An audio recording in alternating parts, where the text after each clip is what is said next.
Buenos días, el día de hoy estamos aquí a 10 de marzo del 2024 en Palabra de Vida. Si es la primera vez que tú nos acompañas, mi nombre es Iris Medina y estamos en Palabra de Vida en Culiacán, Sinaloa. Y el día de hoy vamos a ver una clase acerca de un gran profeta, de un profeta que hizo muchas grandes cosas en el nombre de Dios, por orden de Dios. Y pareciera que las personas que le servimos a nuestro Dios debíamos ser perfectos, pero el día de hoy vamos a ver una parte de Elías que, a pesar de todo lo que había visto, a pesar de todos los milagros que había hecho, a pesar de conocer a Dios de tal forma que él sabía cuán grande era Dios, él también tuvo miedo, él también fue y se escondió. Hoy vamos a empezar con este versículo que es Primera de Reyes 19:3. Y te voy a leer la versión, esta es Nueva Traducción Viviente, así se llama la enseñanza se llama Elías tuvo miedo. Nueva Traducción Viviente dice, Elías tuvo miedo y huyó para salvar su vida.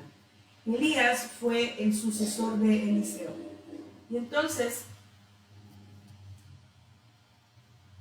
este personaje fue un gran profeta. A través de lo que él profetizó, a través de su boca, hubo una gran sequía durante 3 años. A través de su boca hubo milagros, y todos vamos a ver cada uno, como el sustento de una persona. A él le sustentaron los cuervos y hubo muchas cosas extraordinarias o sobrenaturales que pasaron en su vida. Y ahorita lo vamos a ir viendo. Entonces, Elías, vamos a ver que lo primero que vamos a ver es que Elías es un profeta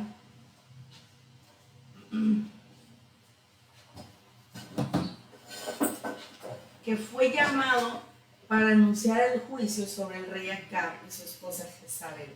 Ellos adoraban a Baal. Esa es la razón por la cual termina él corriendo. Pero primero vamos a ver esta parte. Él dice aquí, Primera Reyes 19:3, Elías tuvo miedo. Antes de que Elías tuviera miedo, Elías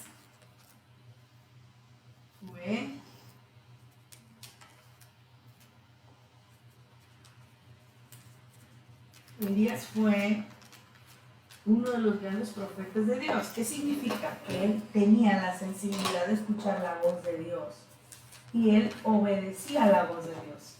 Los profetas, los que tenemos el llamado de ser profeta, tenemos una sensibilidad mayor a escuchar la voz de Dios, y no es que sea algo especial, es que tenemos un trabajo o una labor bastante específica, un llamado bastante específico. Hay algunos profetas que son para anunciar lo bueno, pero algunos otros profetas vienen y anuncian no necesariamente lo bueno, sino el juicio que viene de acuerdo a las acciones que están haciendo. Y eso no significa, aunque en la Biblia pareciera que significa que Dios lo está mandando, no significa que Dios lo esté mandando, significa que Dios está avisando con un tiempo para que antes de que cosechen lo que viene por las acciones o palabras que hayan dicho, puedan arrepentirse y entonces esa cosecha no venga sobre ellos. Esa es la labor de un profeta, avisar y ver, bueno, más bien al revés, primero ver y luego avisar. Algunas personas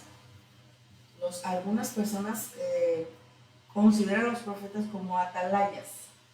Cuando yo tuve ese llamado, de manera personal, cuando yo tuve ese llamado, Dios me dijo, eres mi atalaya. Y dije, ¿qué es eso? Porque esa palabra solamente la había escuchado en los Testigos de Jehová, en sus revistas, ¿no? En la atalaya. Entonces dije yo, ¿qué es eso, mi Dios? Porque no fue algo así como que yo lo elegí, sino que Él me dijo, esto eres para mí. Y me dio una visión en ese momento de estar yo en una torre muy alta, y de que yo podía ver no sé, eran cientos y cientos y cientos y cientos y cientos de kilómetros hacia el frente. Cuando él me da esta voz, él me da esta visión y yo dije, ¿qué es una atalaya? ¿Por qué no estoy viendo en esta torre? Porque estoy viendo tan lejos. Si de manera natural, les confieso, yo no puedo ver lejos. De manera natural yo tengo un defecto visual bastante elevado. Entonces yo no puedo salir sin lentes a manejar.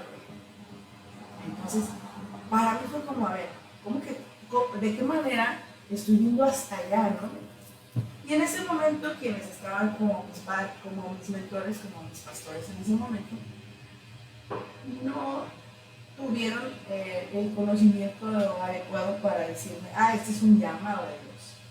Porque al final atalaya es aquel que está vigilando encima de, o sea, la visión que yo tuve fue muy, muy acertada acerca de lo que significa atalaya.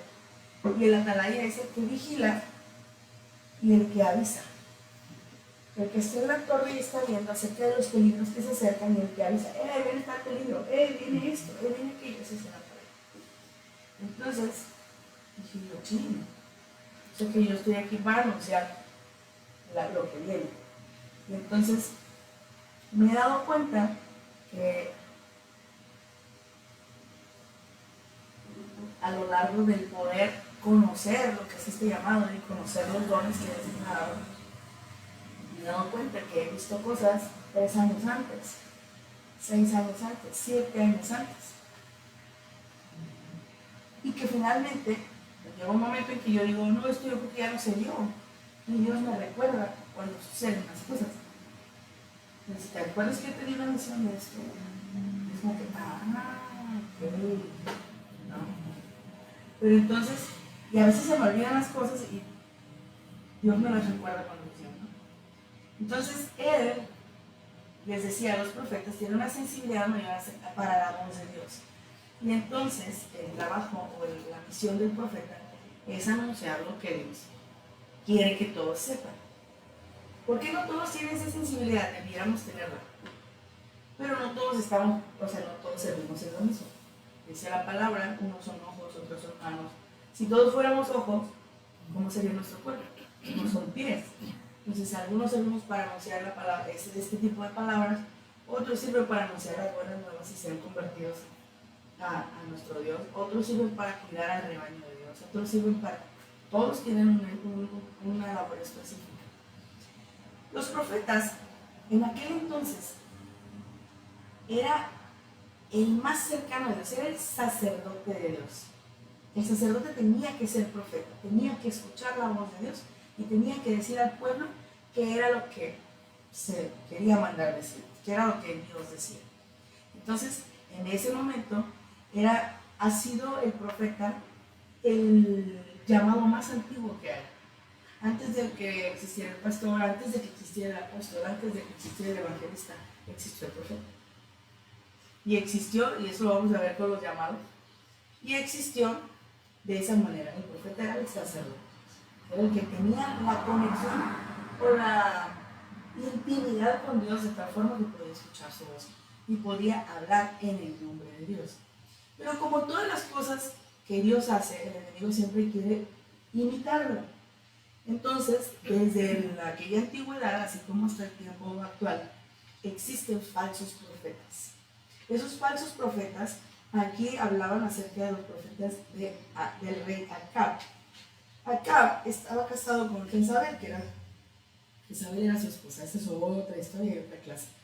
Porque el espíritu de Jezabel existe hasta la actualidad, y el espíritu de Acab también. Jezabel es considerada como ese espíritu de control y de gobierno. Y Acab es considerado como que, pues bueno, si tú dices eso, así es. Cuando el mando debía ser al revés, porque ella era la mujer y él era el hombre que tenía que tomar las decisiones y la cabeza de su hogar. No nada más de su hogar, de una nación completa, porque era un rey. Pero él hacía lo que decía Jezabel. Gracias a esto fue que Jezabel mató a muchos de los profetas de Dios. Porque ellos creían en Baal, ellos tenían otros dioses, y esos otros dioses tenían profetas. Esos otros dioses también tenían gente como lo que ahora podemos ver, que son los santeros, que son los que se dedican a esas cosas, que también pueden decirte con exactitud qué pasó en tu pasado, qué pasó en tu futuro. Y no precisamente porque sean profetas, sino porque son adivinos. Eso es diferente. El don de profecía puede ser el don de sabiduría, que es el don de lo que está pasando en este momento. Puede ser el don de palabra, que es el don de lo que ha pasado, lo que va a pasar más adelante. Y lo pirata, como dijéramos, o la parte que el diablo le quiere copiar a Dios, es la adivinación. ¿Cómo sabemos esto? Porque dicen cuando ya vino Jesús a esta tierra, iban los profetas caminando con Jesús y decían, aquí vamos a ver, cómo el espíritu de adivinación es humano.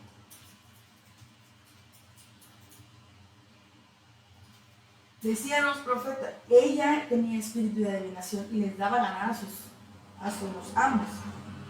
Y entonces dice, vamos aquí, Hechos 16, 16.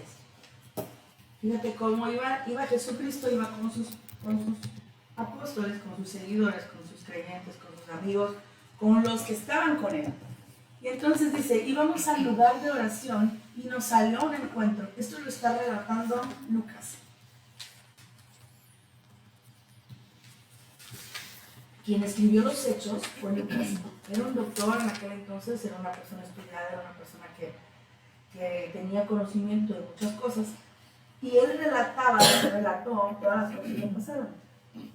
Esto no lo vivió Lucas, porque Lucas no estuvo directamente en contacto con Jesús. Esto fue una plática entre uno de los apóstoles y Lucas. Entonces, Lucas solamente lo escribió. Y entonces iba Jesucristo y dice, iba con sus apóstoles y dice, sucedió que mientras íbamos al lugar de oración, nos salió un encuentro, una muchacha esclava que tenía espíritu de adivinación. El espíritu de adivinación entonces es, ahorita vamos a ver porque bueno, se lo voy a ver completo, la cual daba grandes ganancias a sus amos adivinando. 17. Esta, siguiendo a Pablo y a nosotros, gritaba diciendo, estos hombres son siervos del Dios Altísimo. Dice, quienes nos proclaman el camino de salvación. Ella iba diciendo eso. Ellos son siervos del Dios Altísimo. Ellos nos proclaman el camino de salvación. Y esto lo hacía por muchos días. Mas desagradando esto a Pablo, se volvió y le dijo al Espíritu, te ordeno en el nombre de Jesucristo que salgas de ella. En el momento, vamos a ver el 19. El 19, cuando sus amos dice, y salió en aquel mismo momento. Si nos damos cuenta de cuáles eran los espíritus que Jesús y sus discípulos sacaban, esos espíritus que sacaban eran los espíritus del mal, de la enfermedad, todo lo que era del reino que no es de Dios. Porque aun cuando le preguntaron, tú sacas los espíritus y nos vamos a ir allá, solo para tener la base de que este no es un espíritu que viene de Dios. Cuando le dicen a Jesús, pensando que era un profeta falso, porque ya conocían que había profetas falsos que también podían hacer señales, estas eran señales. Vamos a Marcos 3, por acá el 20, Marcos 3. Sí. Marcos 3, vamos a irnos al 20.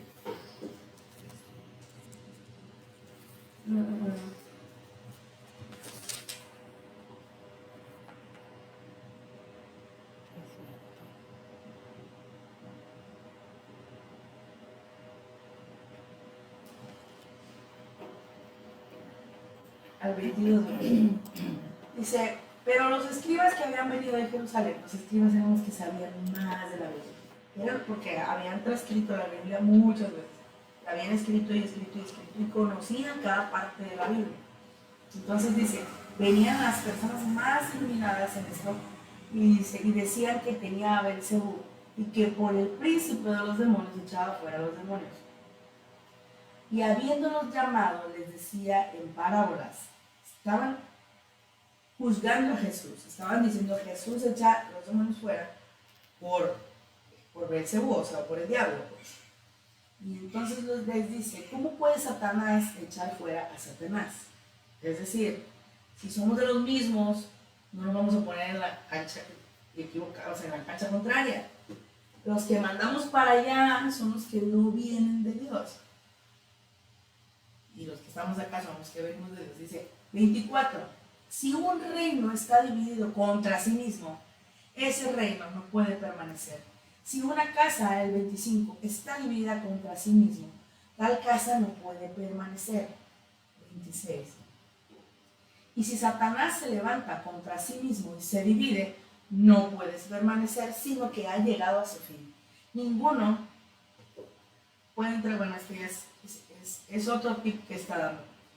Pero no es Satanás, entonces, el espíritu el espíritu de adivinación, entonces, si Pablo lo sacó, quiere decir que ese no viene de Dios.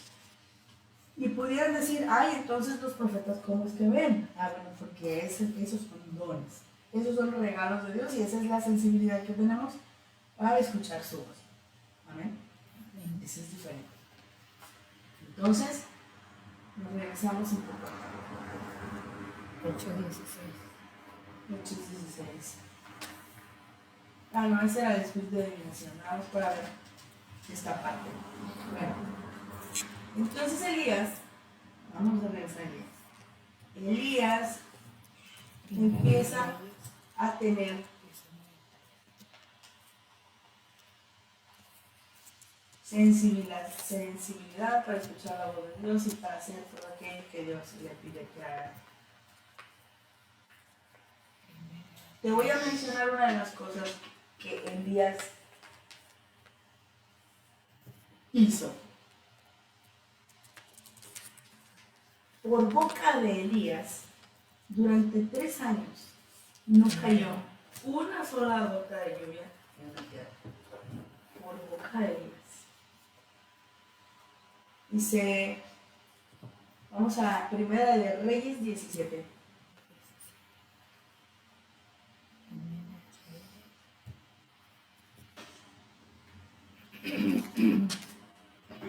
Fíjate, dice, Elías le dijo a Ahab, te juro por el Señor, Dios de Israel, a quien sirvo, era un siervo de Dios, que en estos años, dice, no habrá lluvia ni rocío hasta que yo lo ordene.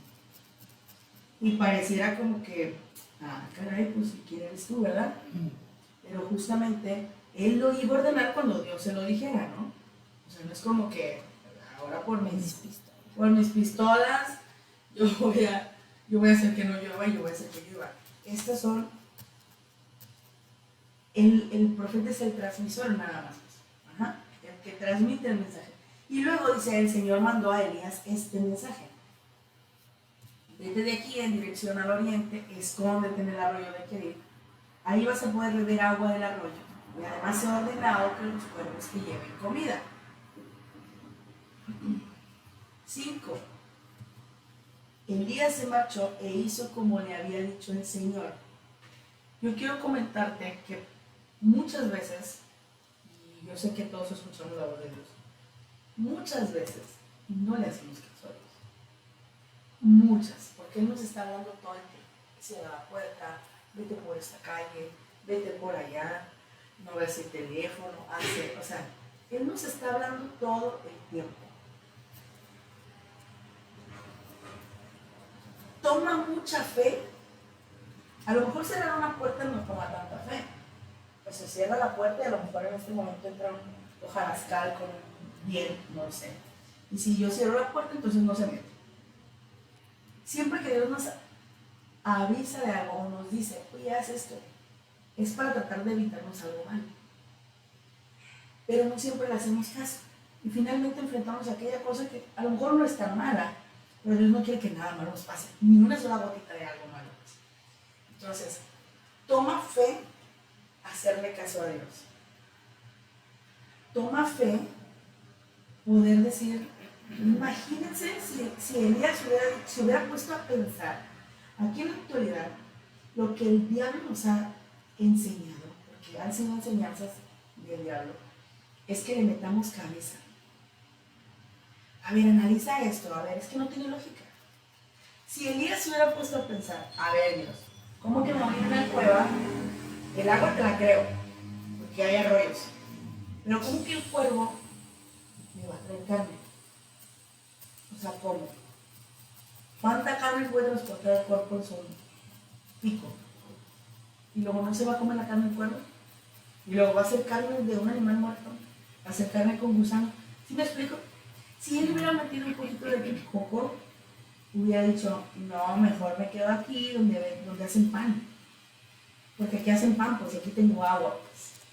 Entonces, hacerle caso a Dios, como lo hizo Elías, o como lo hace cualquier persona que sí le hace caso a Dios. Declaro que aquí todos le hacemos caso a Dios. Hasta en las cosas más pequeñitas. Hacerle caso a Dios toma fe. Hacerle caso a Dios toma decir, parece que esto no es lógico, pero yo sé que es la voz de Dios. ¿Cuál es la voz de Dios? La que te cuida, la que te... Pero a veces no vemos el cuidado. Pues. Por ejemplo, vete por esta calle. Hace unos días, 2 o 3 días, ¿cuándo fue el Día de la Mujer? El Día de la Mujer. Viernes, hace 2 días. Hace 2 días yo planeé una ruta dentro de las entregas que tengo por el negocio en el que estoy. Planeé una ruta de entrega. Voy a entregar aquí, voy a entregar acá, voy a entregar acá. Desde que yo hice esa ruta, Dios me dijo, primero es acá. Y yo le respondí a Dios. Ese fue un diálogo interno. Es que si me voy primero para acá, luego me va a quedar acá, y luego yo quería ir al súper después, entonces me quedaba muy lejos del súper, entonces yo alegué con Dios y le dije, voy a seguir primero mi ruta, de verdad, o sea, no siempre le hacemos caso a Dios, es muy probable que sí lo escuchemos, pero no siempre le hacemos caso, bueno, y yo planeé mi ruta, Dios me dijo, no, primero es para acá, y yo le dije que no, y yo seguí mi ruta. Entregué lo primero y la segunda, ¿a dónde creí que me fui? A donde Dios me había dicho, pero no porque yo quisiera, porque estaba tapado todo el malecón porque había una marcha del Día de la Mujer. Pero yo ya había planeado pasar por el malecón. Dios no me dijo, hija, es que hay una marcha en el malecón, no te va a dejar pasar, por eso primero vete para acá, porque para que le llegues por aquel lado al otro. Eso no me lo explicó Dios. Dios no me dijo, primero es allá. Pero a veces queremos todas las explicaciones. A ver, ¿pero por qué? Pero es que a mí se me hace mejor esta parte. Siempre queremos tener la razón. Siempre queremos decir, es que lo que yo veo con mis ojos naturales es que el camino más fácil es ir primero aquí, luego acá, luego acá, luego acá. Eso es lo más lógico, pues. Y Dios no nos dice de lógica. ¿Qué lógica tenía que un cuervo le llevara carne a Elías? Pues, ¿no?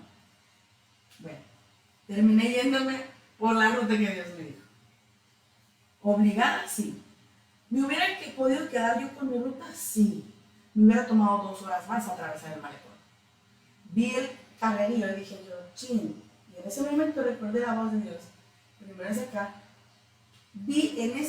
Iba pasando justamente por la calle por donde me podía salir y regresarme a esa ruta. Y eso fue lo que hice. Finalmente hizo que, está bien, así va a ser y así va a ser. Y así fue. Entonces, toma fe obedecer la voz de Dios. Aunque sean estas cosas pequeñas. Imagínense si ahora yo me juzgo a mí misma, ¿no? Sin culpa porque no debemos de culpar, ¿no? Pero sí tomar la responsabilidad. Pero ahora yo me veo desde, imagínense Dios cómo me ha de haber visto. Si te digo cuál es la ruta que tienes que seguir y no me haces caso, Imagínate que yo te diga algo de que te vayas a una montaña. ¿Sí me explico? Toma fe, obedecerle a Dios. Toma un chorro de fe. Digo, bueno, ya me arrepentí y en el nombre de Jesús declaro que soy obediente a su voz. Dice su palabra que sus ovejas escuchamos su voz, reconocemos su voz y le seguimos. Así que claro que somos obedientes a la voz de Dios. ¿Amén? Y entonces, pasó el tiempo, sí le llevaron pan los cuervos y carne. Le llevaban carne y pan. Lo tenían bien alimentado. Él le creyó a Dios. Amén. Esa fe que le cree a Dios es la fe que hace que se manifieste lo que Dios dice. Alguien me decía, una persona que tiene, no voy a decir su nombre porque espero que vaya esta enseñanza, pero es una persona que tiene llamado de profecía. Me decía, oye, es que yo no sé si yo lo creé, porque creamos, estamos en constante creación, esa es nuestra naturaleza, somos hechos, Génesis 1:28, somos hechos a imagen y semejanza de nuestro Dios. Y nuestro Dios es un Dios creador. La ley de creación está en nosotros y emana de nosotros. Y me decía, está creciendo en su llamado de profeta, o apenas viendo sus dones, y viendo, no sé si esto es don. Yo también me hice esa pregunta hace tiempo. Alguna vez dije, a ver, si yo recibo algo, ¿lo estoy creando o me están avisando? Cosas tan sencillas como, me acuerdo de alguien y suena el teléfono y dice a alguien. Pero me llega primero la señal aquí, pues. Así como que, fulanito. Me está hablando fulanito. Así. Entonces esa persona me decía, no estoy segura que me hayan avisado porque yo lo haya creado. Yo dije, analicemos el punto. Y entonces me dice, es que su mente vio esto y esto y esto y tuvo miedo. El miedo crea, el miedo está en la misma línea de la creación, pero del otro lado. Y la fe está acá. Fe es acá, miedo es acá, los dos son con mucha intensidad. Por eso el miedo puede manifestar bien rápido. Eso lo sabe la gente de afuera y por eso dicen, uy, qué miedo, un viaje a Mazatlán. Porque es una forma de decir, si quiero manifestar un viaje a Mazatlán y no sé cómo hacerlo, entonces me voy al miedo. El miedo es una emoción muy intensa. Finalmente, cuando ella me dice, es que tuve miedo, ok, fue creación tuya. Aviso sería que tú no tienes absolutamente nada de conciencia acerca de ese tema y Dios te dice esto. Pasó esto. ¿Cómo va a pasar esto? Y eso pasa, ¿no? Hace mucho tiempo, de los primeros sueños proféticos que tuve, muy impactante, por cierto, fue la imagen de un avión estrellándose en una casa. Para mí me desperté, y a la semana exactamente, creo que fue un martes o viernes, fue un martes o un viernes, porque me grabé que fue el día, ¿no? No tanto, porque ya se me olvidó, pero estoy hablando de hace 17 años también. La siguiente semana, ese mismo día, esa imagen sale por la televisión. La misma imagen que la vez dije yo, ¿qué es esto? Pero en ese entonces, o sea, no me puse a investigar más. A esa edad sí me impactó porque fue exactamente la misma imagen. Entonces, ese tipo de cosas son bueno que hay que encauzarlas a donde van. Finalmente ya después supe que porque había sido. Entonces, toma mucha fe hacerle caso a Dios. Toma sensibilidad de escuchar su voz. ¿Cómo sé cuándo es Dios? Esta persona me dice, oye, pero ¿cómo sé cuándo es Dios? Dios no te va a poner en angustia nunca. Si tú estás es que esto ese no es Dios. Es que quiero ver esto y eso te angustia, eso no es Dios.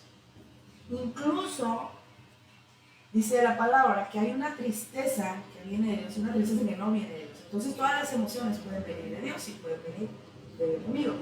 Dice, porque la tristeza que viene de Dios, vamos allá, Esta nos lleva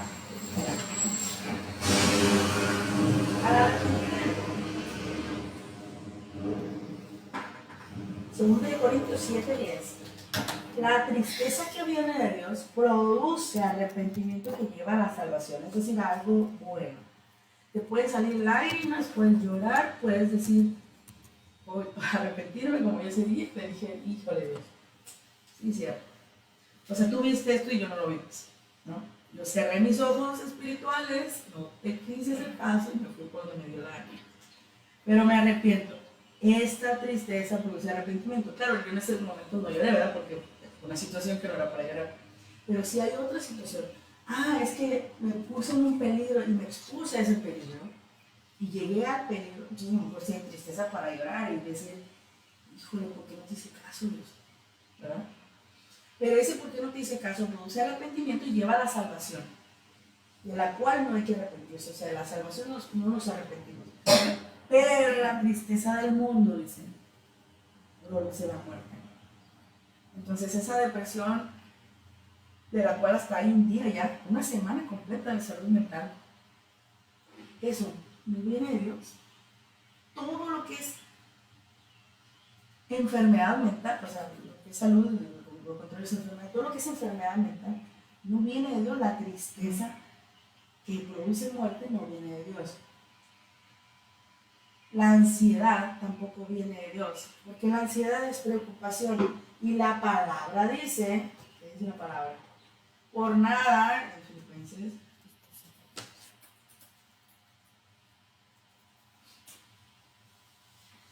Filipenses 4:6, por nada estés preocupado, por nada. No, pero es que el papá está internado, es que el papá está en urgencias, es que el Señor tuvo, por nada dices que estés preocupado. Porque la preocupación entonces, ¿qué significa? Que no vives. La preocupación es el otro extremo de la paz. Y entonces, si alguna circunstancia va a la preocupación, entonces se aleja de lo que Dios tiene para nosotros. Pero ojo, el diablo también tiene paz. Jesús nos dijo, les dijo mi paz, no como el mundo la da, el mundo también da paz. Todas las emociones y todo lo que puede darnos Dios, el enemigo lo clona. Nos hace ¿cómo se llama ese? El pirata, el marca patito. Bueno, pero eso nos lleva a la muerte, siempre.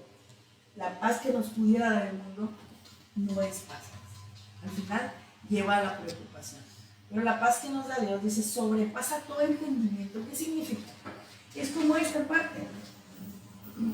Si yo no hubiera hecho caso, no tenía lógica. Si Elías al hacerle caso no tenía lógica. Eso significa que sobrepasa todo entendimiento. No nada más la paz de Dios.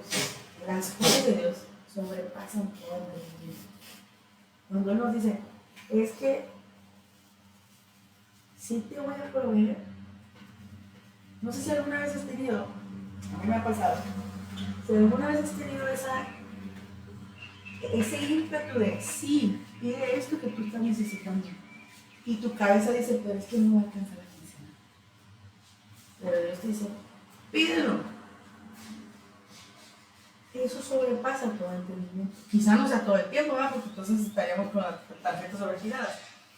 Pero hay cosas que sí son así. Hay cosas que sí, de repente es como que, ok, me aviento, porque estoy escuchando la voz de Dios. Eso es lo más fe. Entonces, bueno, él tenía la fe suficiente para escuchar la voz de Dios y para hacerle de caso. Después de eso dice, entonces, estábamos acá en Primera de Reyes 17, perdón. Primera de Reyes 17. Al cabo de un tiempo, el arroyo se secó, se tomó todo el agua del arroyo. Pero se secó porque no había llovido en el país. Entonces el Señor le envía un mensaje. Fíjense que los mensajes de Dios no siempre son audibles, a veces son en visiones, a veces son en esa corazonada que te da dentro. esa voz, mi hija me preguntó, mamá, es que, ¿cómo me habla Dios? Es que Dios te habla en tu corazón. Es que yo no lo escucho, mamá.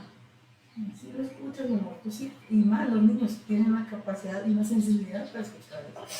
Sí lo escuchas, mi amor, pero es en tu corazón. Mamá, es que yo no lo oigo. ¿Cómo le explico que es dentro de su corazón? Que es el que le dice si haces esto o no haces. Porque a sus 7 años ya reconoce, esto no está bien, esto sí está bien. Y las cosas que no están bien, lo sabe porque si le preguntas ya, si me las dice, pero las dice, sí. Ajá, o sea, porque ya sabe que sí hay una diferencia. Bueno, entonces el Señor le envió este mensaje. No nos dice cómo se lo envió, no nos dice si fue audible, no nos dice si fue. Solo nos dice que le dijo, dirígete a Sarepta y quédate a vivir ahí, porque yo le he ordenado a una viuda que te proporcione comida. Esto implica que Dios también hablaba con las personas aunque no fueran profetas, pero no todos tenían la sensibilidad, una, de escucharlo y dos, de obedecerlo, ¿no? Como hasta ahora todavía. Elías se puso en camino de Sarepta, 1 de Reyes 17, 19. No, perdón, 17, 10. Se puso en camino hasta Sarepta y a la entrada de la ciudad encontró una viuda recogiendo leña. Elías la llamó y le dijo, tráeme en una jarra un poco de agua para beber. Y cuando ella se fue por ella, le dice, tráeme también un trozo de pan. Ella le dice, te juro por el Señor tu Dios que no me queda pan. Apenas me queda un puñado de harina en la tinaja y un poco de aceite en la alcuza. O sea, le quedaba un poquito de harina, un puñito de harina y un poquito de aceite. Dice, precisamente estaba recogiendo algo de leña para ir a cocerlo para mí, para mi hijo. No lo vamos a comer y luego nos vamos a morir porque no tenemos comida. Elías le dijo, anda y haz lo que dices, pero primero prepárame de ahí un panecillo y tráemelo. Después podrás hacerlo para ti, para tu hijo. Porque, ojo, él le está dando una indicación, pero aquí se le está diciendo por qué. A veces Dios nos explica, a veces no, pero a veces sí. Casi siempre cuando nos pide algo fuerte sí nos explica, porque es algo que pasa lo que nosotros podemos comprender. Imagínense esa señora que ya tiene su vida al límite, que ya dijo, hasta aquí llegué, hasta aquí ya no hay más, ya no puedo conseguir dinero, ya no puedo conseguir más harina, no le puedo dar de comer a mi hijo. Yo creo que esa es una de las cosas más apremiantes, ¿no? Darles de comer a nuestros hijos. Y dice 14, 1 de Reyes 17, 14, porque el Señor Dios de Israel ha dicho, fíjate cómo Él habla a través, no, Él habla en el nombre de Dios. Dios se lo dijo en ese momento, se lo reveló en ese momento y Él soltó su palabra. Y dice, el Señor Dios de Israel ha dicho que ni la tinaja de harina se acabará, ni la alcuza de aceite se vaciará hasta el día en que Él mande la lluvia sobre la tierra. Aunque ellos se iban a morir porque había esa sequía, porque ya no había más trigo sembrado, ¿no? Entonces aquí, Dios siempre hace lo mejor para todos. Iba a decir mata a un pájaro de un tiro, pero Dios no mata a nadie. Entonces Dios hace lo mejor para todos. Sustenta a Elías y sustenta a esa familia. Era una mamá viuda y una hija. Hoy un hijo. Y dice, la mujer, fíjate, a lo mejor si no le hubiera dicho que el Señor dijo esto, no le cree y se vaya a hacer el país, pues te voy a traer agua, pero el pan me lo voy a comer y yo se lo voy a dar a mi hijo. Porque uno, lo primero que hace es a los hijos, ¿no? A lo mejor le hubiera dicho que es el pan, no voy a poder, pues, o sea, aunque tú me lo pidas, pues no. Pero cuando ya le dice que el Señor Dios de Israel le dijo eso, ella lo creyó. Le tomó fe decir, lo creo. Entonces le voy a preparar el pan. La mujer fue a hacer lo que dijo Elías, estamos en el 15. Y pudieron comer él, ella y su familia durante ¿cuánto? Durante mucho tiempo. La tinaja de harina no se acabó, ni la alcuza de aceite se vació, tal y como el Señor había anunciado por medio de Elías. Ojo, esta es la parte importante, es Dios anunciando a través del profeta, ¿no? ¿Qué significa? Ese anuncio toma fe para el profeta anunciarlo y toma fe para la señora creerlo. Porque imagínense si él hubiera dicho, o el Señor, pero si él hubiera dudado también, él no hubiera soltado la palabra. Porque hubiera dicho, o el Señor, pero es que, ¿cómo de un puñito? ¿Qué onda? Si ya no hay ni una espiga de trigo en ningún lado. Si nos ponemos a debatir con Dios por lo que nosotros pensamos, la perdemos. Porque es la parte sobrenatural de Dios. Y entonces pasó lo que Dios había dicho que iba a pasar, aun cuando no fuera lo lógico, ¿no? Algún tiempo después de estos sucesos, el hijo de la dueña cayó enfermo y la enfermedad se agudizó tanto que se murió. A veces pensamos que Jesús es el primero que resucitó, o el único que resucitó a personas, pero Elías resucitó a personas. Y no fue por Elías, es Dios a través de él. Y así como él, nosotros, dice la palabra, dice que Jesús nos dijo que mayores cosas que él haría. Pero toma fe, pues resucitará a alguien. Si toma fe, sanar a alguien. Si toma fe, vivir nosotros la vida que Dios nos da. Imagínate llevarlo a ese otro nivel, es otro nivel de fe. Entonces dice Elías, le dice Elías a la mujer. La mujer le dijo a Elías, ¿qué tienes contra mí, hombre de Dios? La mujer le echa la culpa a Elías. Dice, has venido a mi casa para recordarme mis culpas y hacer morir a mi hijo. Pero él le dijo, fíjate cómo el pensamiento de ella es que Dios, como alguien me dijo hace poco, es que Dios aprieta pero no ahorca. Y el pensamiento de ella, de esta señora fue, es que entonces Dios se acordó de mis pecados y me los está cobrando con mi hijo. Ese es el pensamiento, y ese es el pensamiento todavía de muchas personas.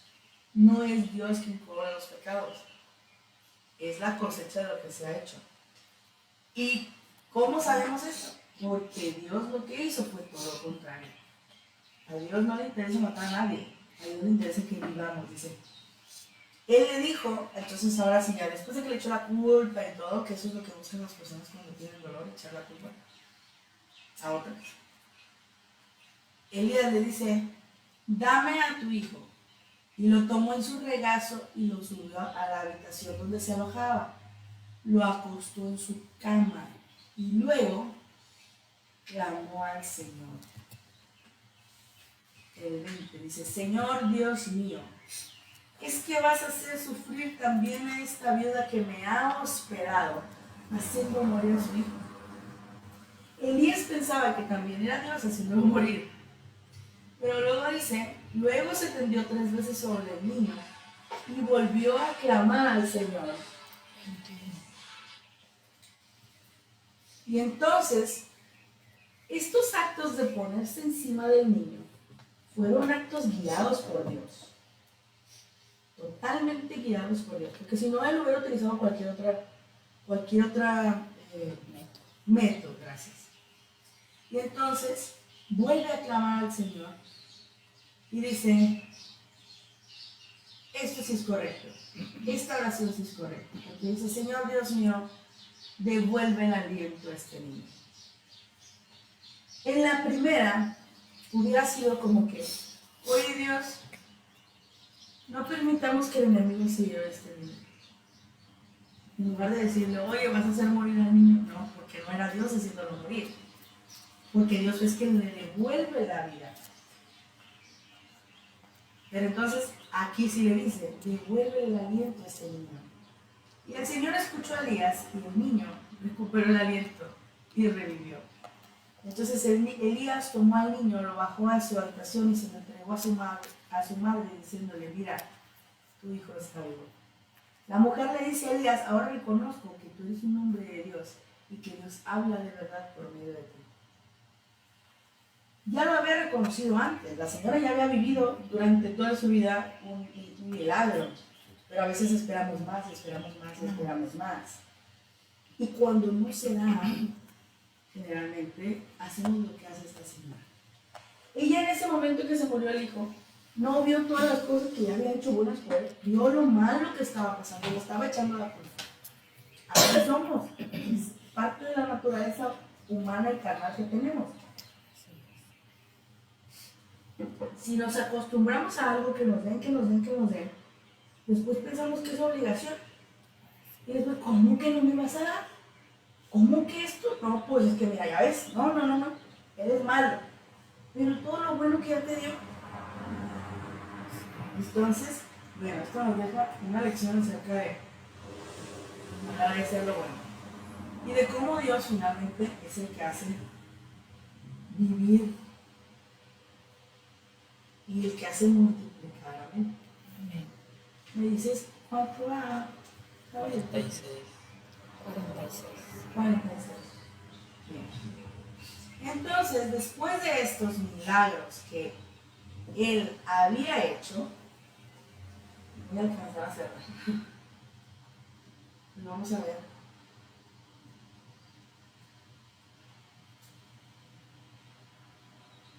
Vamos a ver hasta dónde llegamos.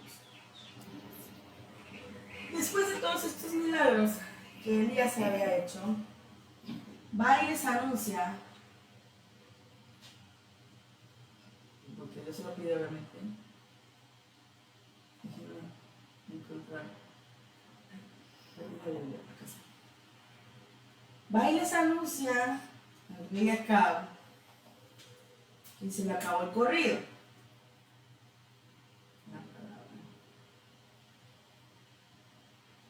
Ajá, perdón.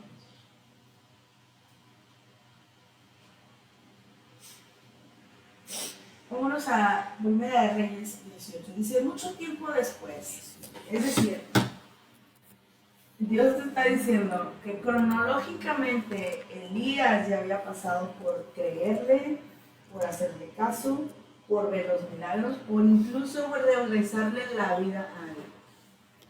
Y luego Dios le dice, ve con Ahab, porque ahora sí voy a mandar lluvia a la tierra. Eso te comprueba que no es por las pistolas de Elías que se dejó de llover, sino porque Dios le dijo, oye, viene una gran sequía, avísales. No porque Dios la haya mandado, sino porque viene una gran sequía. Y cuando Él dice, y Él no va a volver a llover hasta que yo diga, era porque hasta que Dios me avise que va a volver a llover, ¿no? Porque Dios me va a avisar que va a volver a llover. Entonces Él le dice, ve y preséntate con el rey, porque ya voy a mandar, no es que ya voy a mandar, es que ya viene la lluvia. Elías se fue y se presentó a Ahab, que dice, es con C, ¿verdad? ¿Por qué aquí dice Ahab? ¿Quién sabe para qué dice acá? Voy a ir a otra versión, es que estoy con otra versión. Sí, por eso se me hizo como que era Ahab. Así acá está. Era otra versión, pero una versión española. La palabra, dice, se llama la otra versión. Pasados muchos días vino la palabra, ya estoy hablando de Caballero. Vino la palabra de Jehová en el tercer año, diciendo, ven, muéstrate a Acab, y yo haré llover sobre la faz de la tierra. Fue a Ahab, y el hombre era grave en Samaria. Eso significa que era malo. Era un hombre malo, era un hombre. ¿Qué dice tu versión? Desde el 1. No. Entonces Elías fue a ver al rey Acab. Mientras tanto, el hombre se hizo muy intensa en Samaria. El hambre. El hambre se hizo muy intensa en Samaria. El hambre era grave en Samaria. Y Acab llamó a Abdías, su mayordomo. Pero resulta que el mayordomo Abdías, él era temeroso de Jehová. Él conocía que había un Dios grande, maravilloso, y que era Dios. Él creía y conocía a Dios. Y entonces dice, porque cuando Jezabel destruía a los profetas de Jehová, ahí está porque Abdías era temeroso de Jehová. A Jezabel ya se le había puesto que los profetas de Dios los iba a exterminar.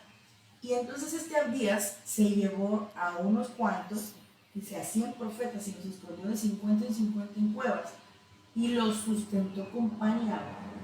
Dijo pues acá a Abdías, ve por el país a todas las fuentes de aguas y a todos los arroyos, a ver si acaso alcanzamos a encontrar hierbas, y que conservemos la vida de los caballos y de las mulas para no quedarnos sin bestias. Dividieron entre sí para recorrer el país. Acab fue por un camino y Abdías fue por el otro camino. Y yendo Abdías por el camino, se encontró Elías. No fue casualidad, ¿verdad? Que Abdías se fuera por un camino que era temeroso de Dios y se encuentra el otro hijo de Dios, otro siervo de Dios. Y cuando lo reconoció, Abdías reconoce a Elías y se postra sobre su rostro y le dice, ¿no eres tú mi señor Elías? Todo el mundo conocía al profeta.